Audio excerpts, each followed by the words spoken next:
Bom dia a todos.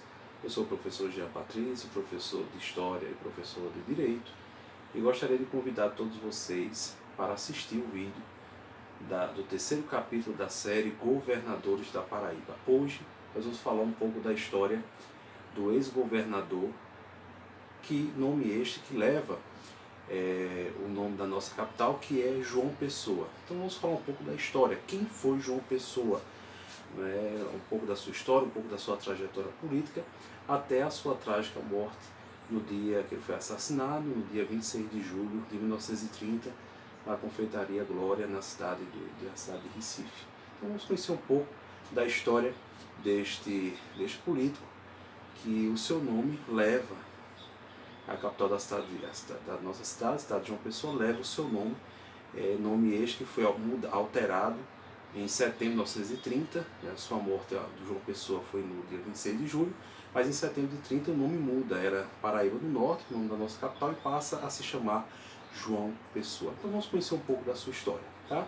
Então, João Pessoa Cavalcante de Albuquerque, ele nasceu na cidade de Umbuzeiro, Paraíba, em 1878. Ele era sobrinho do ex-presidente, do ex-ministro da Justiça, Epitácio Pessoa. Seu nome leva o nome de uma das principais ruas, avenidas da nossa cidade. Ele era sobrinho do Epitácio Pessoa, que foi ex-presidente da República, ex-ministro da Justiça.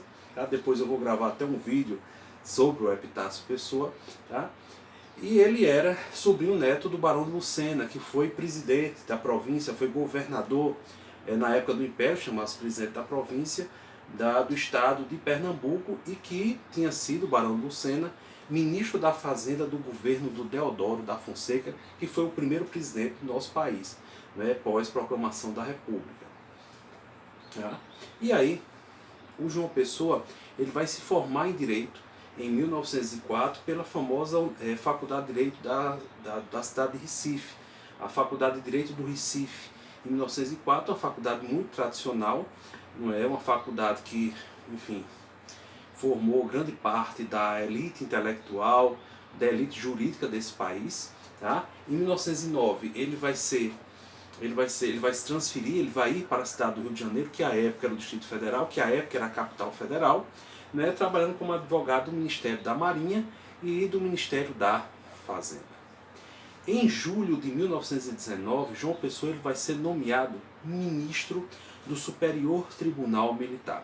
O Superior Tribunal Militar é um tribunal, não é, hoje com sede na cidade, na nossa capital federal, em Brasília, que vai julgar crimes, né, crimes oriundos aí, crimes que são prerrogativas da chamada justiça militar.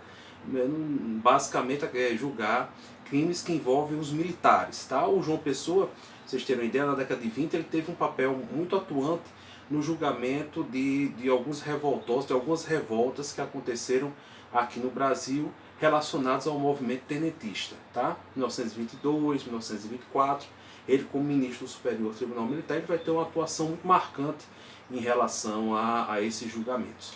Tá?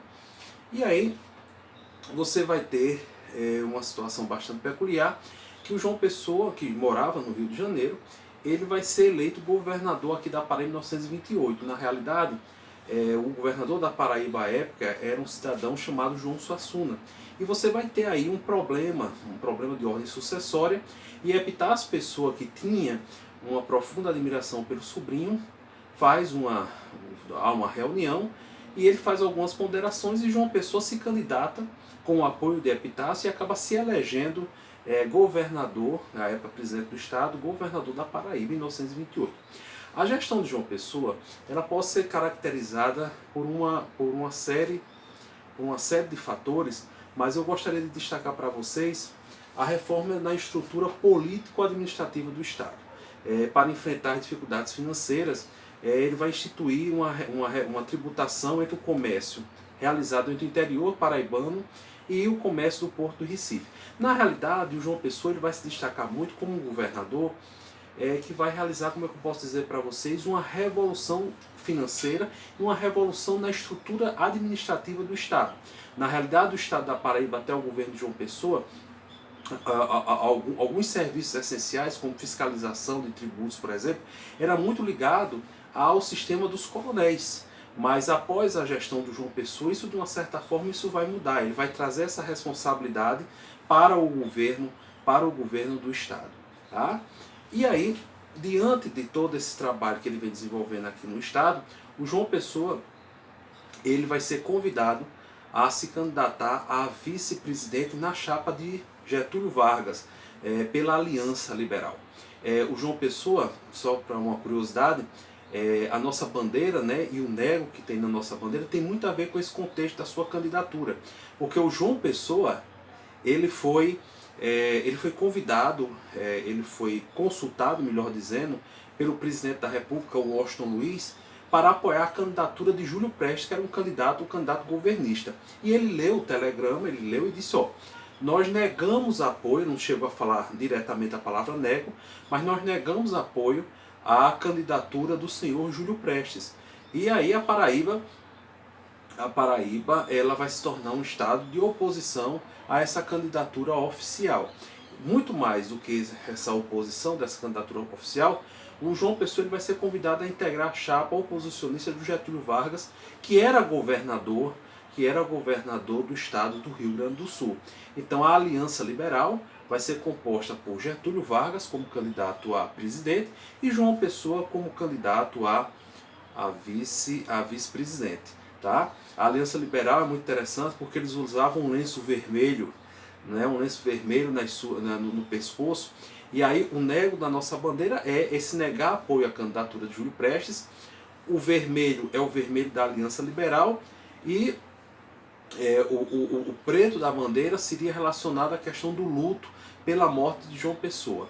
Tá? Então tudo está relacionado, a bandeira do nosso estado, o nome da nossa capital, está tudo relacionado a esse contexto aí da candidatura dele a vice-presidente e consequentemente a sua morte, que eu vou falar um pouco mais na frente. Tá? Uma coisa muito interessante, eu vou gravar um vídeo mais na frente sobre isso.